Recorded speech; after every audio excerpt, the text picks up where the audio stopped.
And Mary stands there all alone by herself.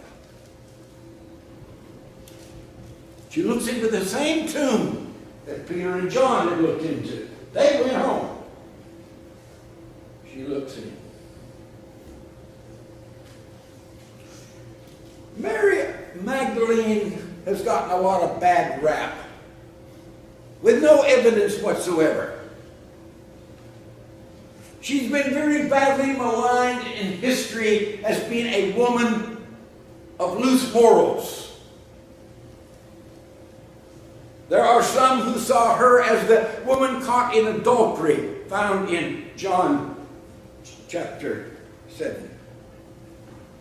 Others see her as the woman who knelt at the feet of Jesus at a supper one time and anointed his feet. A sinful woman of the streets.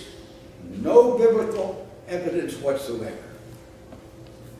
There's nothing in the Bible to tell us that Mary of Magdala was a woman of ill repute. None. But she did love Jesus. And why did she love Jesus so much? We read elsewhere in the gospel that she had been delivered of 7 demons. That's a lot of demons. That's about the most demonic you can get. It's the ultimate in evil. Something had filled her heart and her life with evil and ugliness and meanness. And Jesus came along one day and healed her, delivered her of these demons. She's free. She's saved. She's a new person. And she loved Jesus for being delivered of that demonic power. We read in chapter 8 of Luke that when Jesus began his ministry, he traveled all over what we call the Holy Land. Galilee, Judea, Samaria, Perea. And it says that women went with him. And one of the named women is Mary of Magdala. She must have had some means because she supported Jesus financially. Yes, that's part of loving Jesus, folks. I have to tell you that, is financially supporting Jesus. And she went with him everywhere, with these other women and with the disciples. She accompanied him, supporting him, helping his ministry. And she did that throughout his ministry. That's how much she loved him. But look at the result of her love. It's tears. Sometimes life just gets so overwhelming you can't stand it hardly, and you don't see reality as it is. And she stands in that tomb and she sees the angels inside. They say, "Why are you crying? Why are you crying? They've taken my Lord away. He's not here. I don't know where he is." And then Jesus appears behind her. She turns around and she sees this, and you see it in your bulletin, a blurry figure of Jesus. It's blurry on purpose. A lot of times that's how we see Jesus. We don't see him clearly. We don't always see him distinctly. Sometimes Jesus is working in your life and in my life and we're not aware of it. And somehow it's a blur. And especially when we're going through heartache. When we're going through hell on earth. When it's just overwhelming us. It's like he's really not there. But he is. He is. But we don't see him.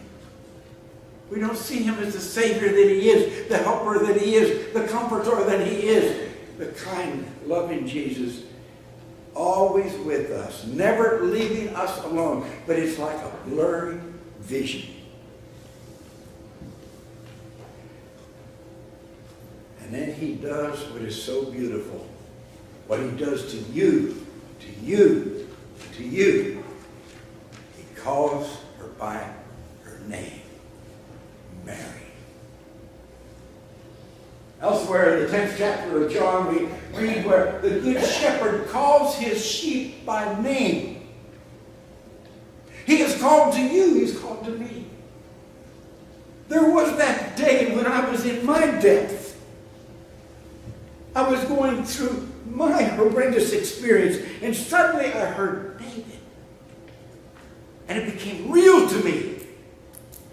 And he who was just a blurry vision, a mist, became real. And he spoke to me as he speaks to you. And he will speak to you. He calls to you even now. He calls you personally by name. He said, Mary.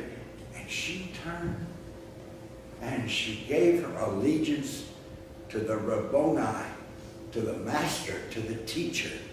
She bowed before him. And then something beautiful happens, and I send you home with this. I hear an amen there. I send you home with this. As soon as he called her by name, as soon as she realized he's alive, he's real, he's powerful, she ran back into Jerusalem and told everyone, I have seen the Lord. He's real, he's alive. I've seen him. I've seen him. That's your commission. That's my commission.